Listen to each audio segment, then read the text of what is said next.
د سوات او دیر په پوله ښایسته سیمه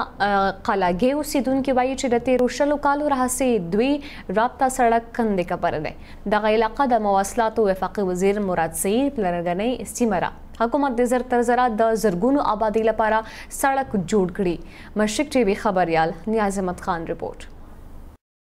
د سوات تحصیل کبل قلاګي یونین کونسل چې تر 6,000 نه زیاته آبادی لري او په لسګونو کلی خواوشا پراته دي هڅه خو سیمه د دنګ غرونو او شینکی ډکه ده خو د سړک خرابتیا له وجې په زرګونو خلک د مشکلاتو څخه مخ دي د دې تقریبا زموږ سواتل 14 کلی دي 14 کلی او آبادی ډیره زیات آبادی ده لږ نه ده دا بیا دیر ته لګېدلې دا روډ ډیرو خلکو ته د دینه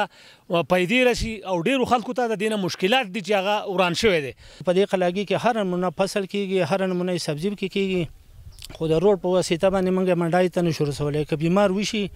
مطلب دا چې موږ ښکته رسو هغه د هغې نه مخکې ختم شوی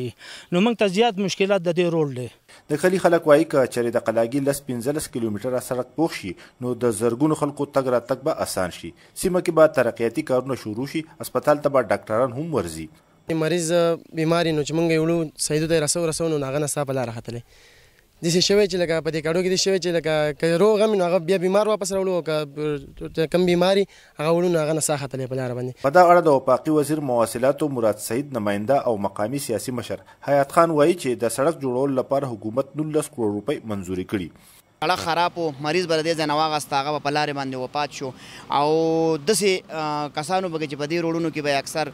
کډو مډو کې میان پرېښوده چې یاره دا روډ ونه شو دا چل دی دا هغه چل دی خو په هغې باندې مراد صاحب ته وینا شوې او الحمدلله په 18 کې هغه راغلی موږ ورته وینا کړې او پای دی په 2021 په هغې باندې کار شروع شو ډېر زر به کمپلیټ شي او ډېر زر به دا کار سرته ورسي د قلاګي خلک د تیرو 100 کالو راهیسې په خراب سړک په تګ راتګ مجبوره دي او وایي چې دې سره د دوی وخت او پیسې زیاتې لګي